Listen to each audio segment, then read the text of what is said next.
Sveiki, linkėjimai jums iš Orlando ir jeigu žiūrite šitą video, ko gero esate pardavėjas arba taip ar kitaip žmogus susijęs su pardavimais.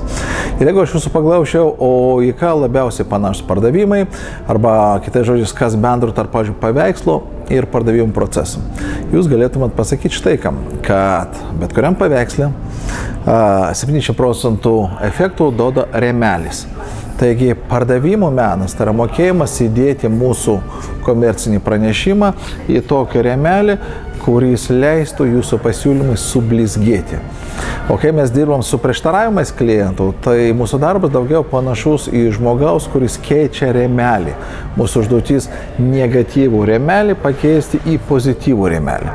Ir iš principų mokslininkai įrodė, kad tai yra tik 33 būdai, kaip galima atlikti tai, kas vadinasi reframingas arba rėmelių pakeitimas.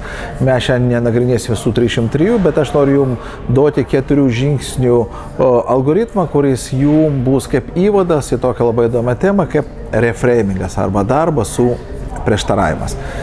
4 žingsniai.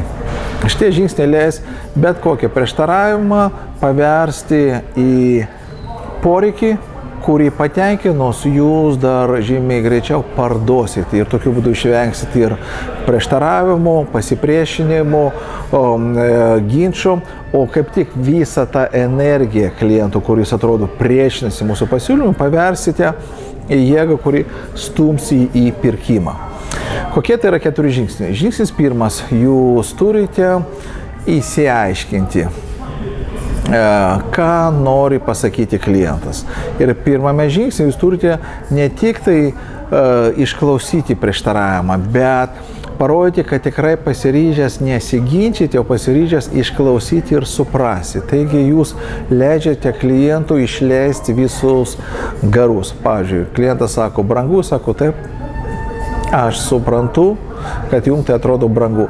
Jūs turite būtinai pirmame žingsnė duoti patvirtinimą tai, kad jūs tikrai išgirdote. Labai dažnai pardavėjai vietoj to, kad duoti šitą patvirtinimą, daro ką? Ginčiasi. Taip, brangu, bet už tai kaip kokybiškai ir sugadina visą pirkimo ir pardavimo procesą.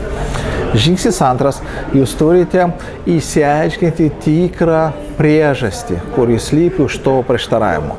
Tyrimai rodo, kad apie 76% atvejų prieštaravimai nelabai atitinka tai formą, kurią buvo užsakyti pradžių. Tai yra, žmogus sako brangu, o pats galvojo neįdomu. Arba sako brangu, o pats galvoju, aš iš tavęs pareikalausiu ko? Nuolaidų. Taigi labai didžiulė klaida, jeigu jūs iš karto sureaguosite tą prieštaravimą, pradėsite diskutuoti su juo apie kainą.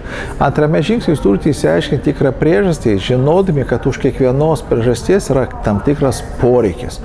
Pavyzdžiui, jūs galite paklausti, sakyk, prašau, kas turite omeny brangu? Ar tai reiškia, kad jūs nematote naudos? Žmogus sako, taip, nematau, kam man to reikia. Aha, tai jūs norit sužinoti, kur tai galėtų jums prisireikti. Ką aš padariau?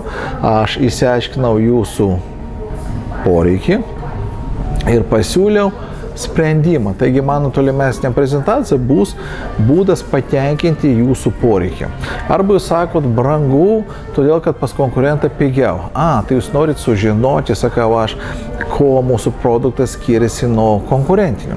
Žmogus sako, neturiu laiko klausytis, ką jūs man čia dabar siūlysite. Aš teisingai supratau, kad jūs labai branginat laiką.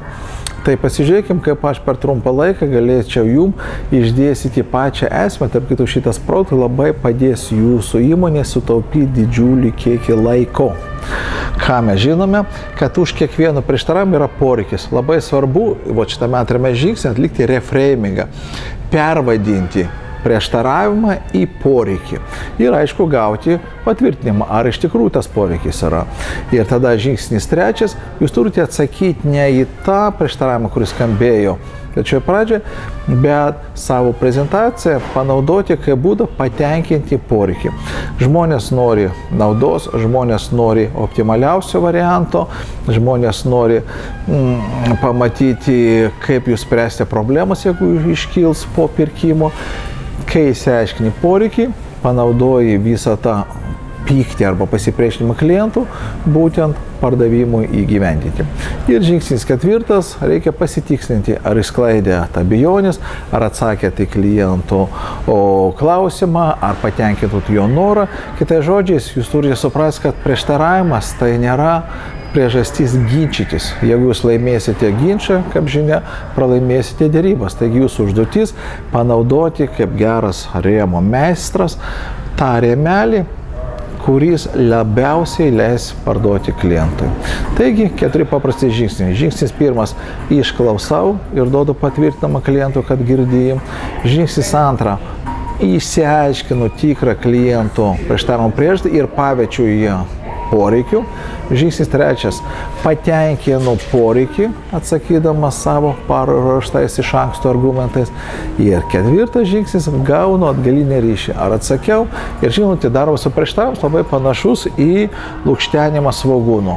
Atrodo vieną iš lukštenį, ten yra kitas prieštaravimas, 3, 4, tik labai svarbu neverkti, o su šypsena naudoti klientų prieštaravimus tam, kad įtikinti jį. Taigi labai linkiu jums panaudoti šitos paprastus 4 žingsnius, net jeigu jums atrodo, kad jūs visą tai iš tikrųjų tai darot, dėmesio, tikrai pamėginkite paklausyti, kaip jūs tai darot, kaip kiti pardavėjai, labai retas pardavėjas naudoja šitos 4 žingsnius, bet tie, kas naudoja, turi ypatingus pardavimus.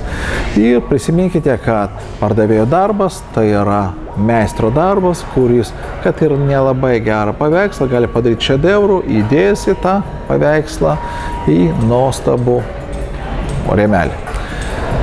Sėkmės jums!